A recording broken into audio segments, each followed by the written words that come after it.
taxes, excise, royalties and so on. But that only applies to the mining sector and the quarrying sector. It does not include coal. It doesn't come under these numbers. And we should follow strict government standards or get shut down. And then also a comment here about the industry castigating Gina Lopez for being strict, yet we destroy the land, we destroy the soil, and you get rich. And we'll show you that that is, in fact, some of those things are actually happening. And then Gina, when she presented the review of the mining audit, she also made some comments here about the DNR must be more than just regulatory. We should also be looking at developing the industry as well. So the issues that we face here is no different to those in other Asian countries. If you look at Indonesia, they've had environmental issues exactly the same as we have. They've got anomalies in their revenue reporting, and they've put in very strict compliance measures there. They recognise the benefits of value-added products and so forth, and this led to a ban on January 12, 2014. Malaysia is exactly the same. Most people don't know they have a ban on DSO bauxite. That came in after the industry basically moved from iron ore mining. As the iron ore prices went down, they went into alumina or aluminium. Bauxite mining now shut down. First shut down for 3 months, now shut down to the end of the year. New Caledonia also has similar issues, environmental issues and so forth, and they have regulation there where they say you cannot export material which is greater than 1.6% nickel, has to be processed locally and so on. But they recognise the benefits of value-added production and so forth. So why is there a need and urgency for value-added production or products or further processing? I would put it to you that the Philippine government and the Philippines is not receiving its fair share from the exports of a lot of our products. There's a great ability to manage environmental impacts. At the moment, if you're a DSO miner, contract mining companies and so forth, you're the owner, you can walk away very quickly, very little risk. If you had a processing plant hanging off that mine, you would be a lot more careful with your environmental performance. There are real anomalies in the systems that we have. There's a lot of under-declarations, transfer pricing, all those things which are happening today, and it's a real loss of revenue. And there are a lot of other benefits that will accrue from having value-added production in the country. And these relate to things like increased infrastructure, regional development, downstream processing, long-term employment, skills uplifting, developing the people and so forth. These are a lot of the intangible skills, not necessarily just the tangible skills of bringing in money and so forth. Also, we shouldn't forget about the balance of payments. We spend a lot of money on freight, moving our products overseas, and insurance. That's all money transferred out of the country that we can save. And of course, at the bottom here, there are other countries that are moving into value-added production, and they're going to fix all our meals. They're going to take the market from us, and we'll have very little left behind. So the roadmap of what I want to go through is to look at a number of these issues with the perspective of what do we need to do to get to the downstream processing here. We have a number of industry roadmaps, and I'll show you some of those. We'll go through some of the issues and debate items, perceptions and so forth, which generally people look at as a single item issue, but don't put into perspective. If you increase the tax rates on the front end of the mining industry, don't expect to have a downstream processing industry because it just won't survive. And if you increase the excise unilaterally across the board, don't expect a downstream mining industry, processing industry. It's not going to survive. You'll kill the upstream industry. We'll also look at Indonesia here, what it's done, why, the successes, and why I believe it's pinching our cheese, it's taking our meal. Our whole market has been taken by the Indonesians, and it's happening today. And we'll look at where should the Philippines go, what should we do to get to the end point here in downstream processing. So the starting point is here, are we getting a fair share of value of our mineral exports? And I would contend the answer is yes for gold and copper. They're pretty standard, gold, copper concentrate and so forth. Very standard worldwide terms and conditions. There's a bit for TCs, RCs, treatment charges, refining charges and so on. But I would suggest that for nickel, bauxite, chroma, iron ore, we are getting no value or very little value out of our exports. And what I'm referencing these to are basically these products. So for nickel, I'm referencing to the LME nickel price. For iron ore, it's pig iron. For chrome, ferrochrome and so on. But a lot of the value here all goes offshore, go to China, Japan, Korea and so forth, where our exports go, and we're getting very little value for it. Even in nickel, we're not getting paid for the iron content. And that's all accruing to our customers in China. So what do the roadmaps look like?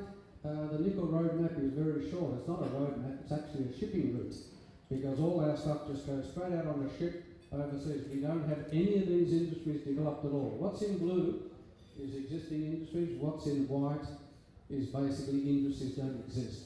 So if we're only doing this and shipping it all out, we've got HPAL here with Sumitomo, Coral Bay and Taganingo, which is great, but nickel refining and all the rest, stainless steel and everything, doesn't exist.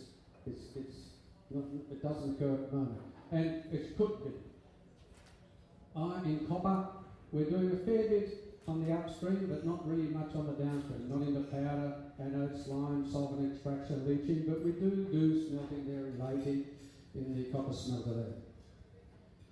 On the steel side, again, magnetite sands and so forth is exported. We import billet, bar, and there's a bit of steel scrap recycling. The rest is basically non-existent. And for aluminium, it's just recycled aluminium, absolutely nothing here whatsoever. So we want to get to that point. How do we get there? So let's look at some of the issues. And these are fairly serious issues. We've already had a presentation on a bit on our reputation and so on. And let's go through some of those. I've got a definition here, responsible mining, which means a whole lot of different things to different people, but that's basically a pretty broad definition which says, hey, you need to be technically, financially capable. We need to uphold and meet the compliance or the regulatory compliance and so forth, commitment to community environment and so on. I think that's fairly straightforward. But let's look at some of the issues that have impacted the reputation of the Philippine mining industry. The first one, the markup. If you talk to people, what are the big problems with the mining industry? They'll always come up with markup. You know, it was a plug failure, very bad. Then we had Philex. Its failure as well, the dam failure. In fact, most people don't realise that that was 4 times the size of the Mar Copper disaster. And they were also ISO 14000 certified as the first company in the Philippines, I think 2003. Then we had Semirara Coal.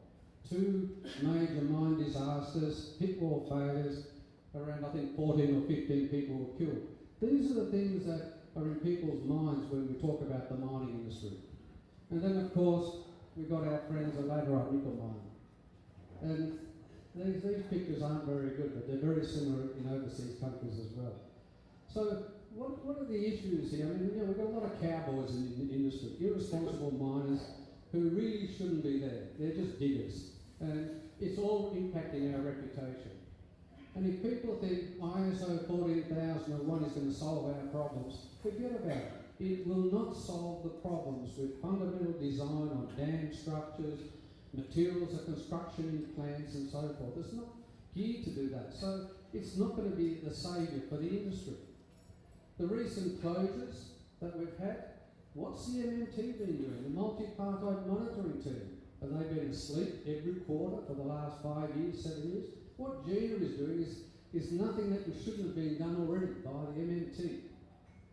And then what is the role of the Chamber of Mines? It should also be doing the monitoring. It should also be sanctioning its members that are not doing the right thing. But they're all silent.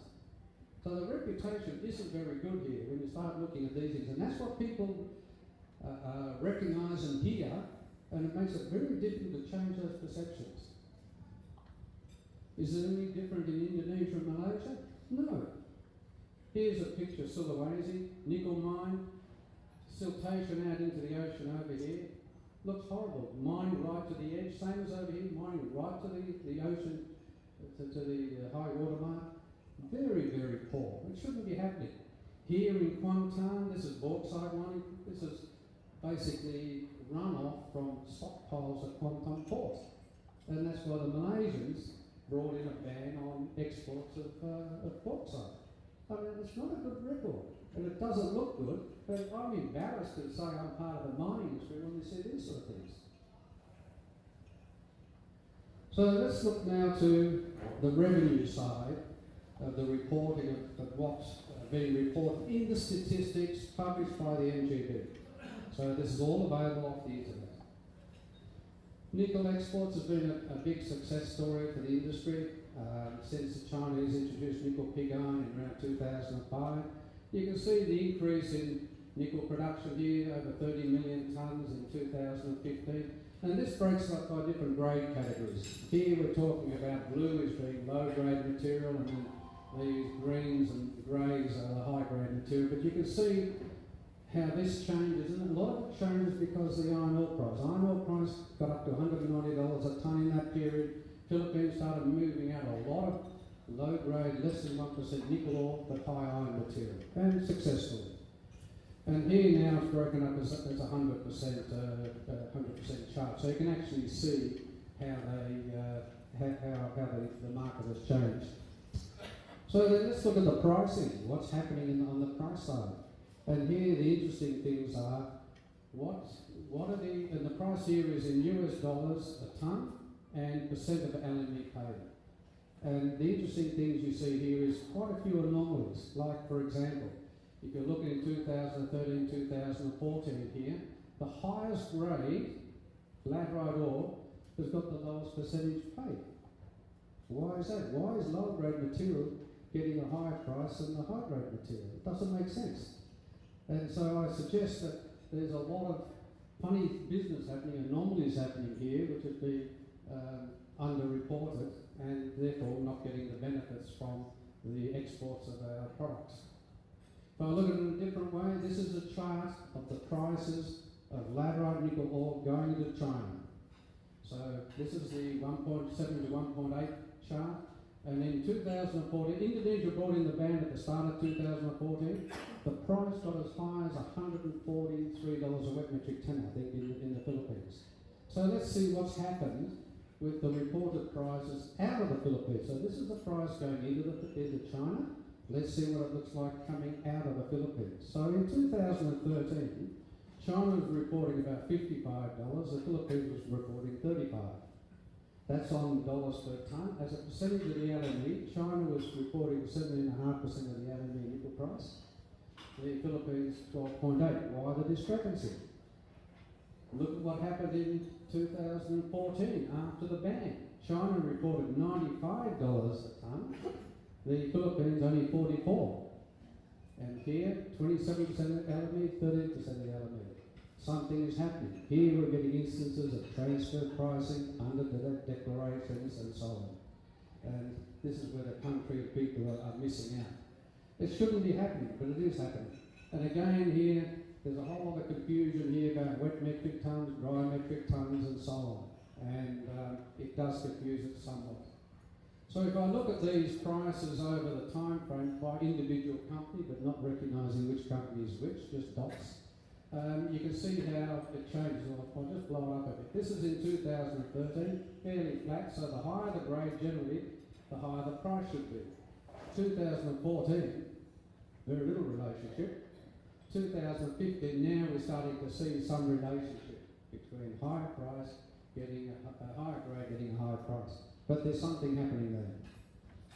If I look at nickel mixed sulfide product out of Taganego and Coral Bay, and I look at the price here, this is what's the recorded price as per the NGB. This is the nickel price, huge gap up here. And then I look at what percentage of the LME is being paid. Average 62%.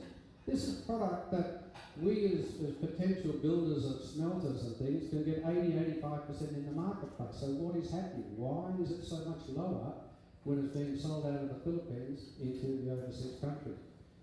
This isn't good. Let's look at iron ore concentrate. This is now the various producers of iron ore. Again, this is the price from later iron ore. This is the small-scale miners, and you can see the volume. There's a lot of small-scale miners producing product up here. and that's the iron ore price. So why is there a $100 difference in price that we're recording in the Philippines and what's being reported in China? It doesn't make sense. Let's go to chromite. Chromite's exactly the same sort of issue. Very low prices being reported in the Philippines, but the chromite price is a lot higher. Let's go to copper concentrate. Copper concentrate, we'll see, faithfully follows essentially the LME copper price at assumed 25% copper grade. It is very close. There's no rorting going on there. It's getting 96% of the LME. It's getting fair value. The Philippines is earning fair value. If I look at gold, gold is very close. So all the gold producers, what they're reporting is all faithfully reported and fully reflects the gold price. The interesting thing you see over here is the blue bars here are small-scale miners. Government decided in 2011 to increase the taxes and royalties on small-scale miners. They brought in, they had a 2% excise tax, bought in a 5% withholding tax. What happened? The market just disappeared. That's 7%. They're the sort of things that might happen if we start doing this indiscriminately. And if you hear the government and you saw this huge drop in small-scale miners, about 25,000 ounces a year, disappearing, and you're not getting any excise nor a withholding tax, you'd very quickly turn it back around and get rid of the 5% withholding tax. It hasn't been done. Big leakages there. So when I add all these up, I look at what the leakages are out of the system over the last 4 years. The biggest leakage by far is the small-scale miners. In other words, that 25,000 tonnes which used to go through government agencies and so forth, totally disappeared. We've lost all the revenue, about 4.4 billion of revenue, and we've lost 87 million in excise. Nickel is the second worst, and again there's a lot of confusion in numbers, wet metric tonnes, dry metric tonnes and so on. But my estimate over those 4 years, nickel has lost probably 850 million is being not reported, underdeclared and so on, and we've lost excise about 17 million. We've lost it in iron ore, we've lost it in chromite, nothing in bauxite and copper because they're all getting fair value. Gold, as I said, gold and copper look pretty good except for the small-scale miners. So it doesn't look good, so why are we surprised when people say you guys are getting rich, the miners are getting rich, the country's not getting the benefit? Well, there's a huge amount of leakages out of the system, as you can see. So what about the excise tax? Yeah, it's currently 2% excise. Is that fair on the industry? I would suggest yes for some commodities, no for others. I suggest it is fair on gold, copper, nickel sulfide and so forth, but certainly not fair for nickel laterites, iron ore concentrates, chromite concentrates and the like. There's a lot of leakages here. And there are a lot of issues. The excise shouldn't just be a standard fixed level of 2% or 5% or 7% across all commodities. They should reflect the stage of processing of those commodities. Are we adding value to it? Is it semi-processed and so on? And international competitiveness with other countries. So if I look at nickel, if I had a product I was selling for $100 a tonne, the Philippine government gets $2 a tonne. 2% excise. Not very good. What does the Chinese government get? The Chinese government gets about 17%. It charges excise, import duties and so on. So straight away, the Chinese government is getting a hell of a lot more than the Philippine government. We own the resource. Does this make a lot of sense? I suggest it doesn't. So what do other countries do on excise? Other countries like Australia, and I'm using this only as an example, the excise varies state by state. And if the Philippines decide to become a federal, move to federalism, you can do the same thing. Luzon can have a different excise for nickel, for copper and so on. But I'll just highlight a few of these. You can see for, say, copper ore here. Different states, Western Australia 5%, Victoria 2.5%. Queensland has got one which is related to metal prices. All valid, all different, but every state has got a different criteria. And you can see it for whether it's coal, you can see it for iron ore. I won't go through them. It's just basically to highlight different mechanisms. You don't need a flat 2% or a flat 7%, all this or that. recognise what industry we're in and what the competition is. Corporate tax, again another great thing to debate. Let's kill the mining industry and let's tax it and take 50-55% of the revenue. Again, none of that makes sense. You want a level playing field, all companies should be paying the same amount of tax, irrespective of the industry. Don't try to pick winners, don't try to pick losers. If you tax the mining industry at 55%, don't expect the downstream value-added processing industry. It just won't happen. If there are problems with the implementing rules on reporting and so forth, fix those problems. Don't try to put another issue in the industry's way, because you'll just kill it. And you know, some countries have gone to super tax. That's okay if you recognise that in periods, because of the cyclical nature of the mining industry, you do have periods of very, very low prices as we do now, and you need to recognise that in any taxation regime. But at the end of the day, all companies should be treated the same and pay the same amount of tax. If it's 30% in the Philippines, every country should be taxed at 30%. So let's look at Indonesia. What's it done and why? And what's the success been up till today? So I've already mentioned that part of the reason Indonesia introduced the ban was the fact that it had all the environmental problems. Indonesia itself, very resource rich, lots of nickel, copper, iron ore, bauxite, very, very rich. So it's actually worked a lot on these, on bringing in the various policies and so on. So Indonesia brought in, they basically announced the ban in 2009, gave a 5-year warning period to the industry. Hey, in 5 years' time we're going to ban all exports.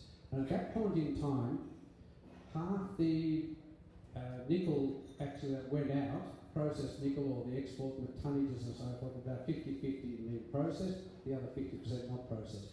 So what happened at the end of 2013 or the start of the 2014 when the ban came in?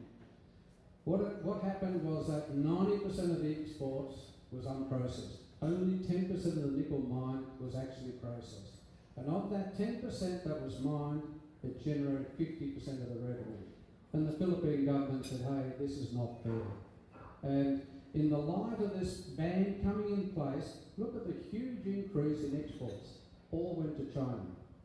So people knew the ban was coming, they still exported, still opened up mines and everything.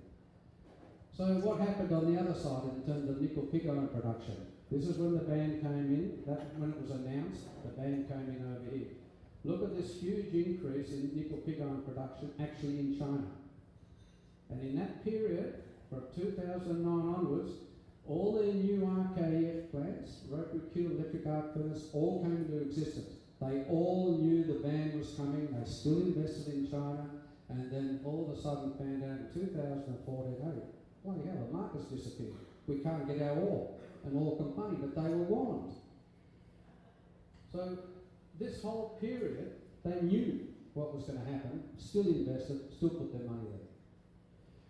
So what's happened since the ban? There's about 10 smelters, nickel smelters that come into existence. Rotary kiln, electric arc furnaces, blast furnaces, about 10 of them now. This is the photograph of the Xinjiang Dalipan smelter, electric arc furnace in Sulawesi. It's about 100,000 tonnes, 200,000 tonnes. It's got nickel in nickel pig iron product, 400 megawatt power station, all built just to feed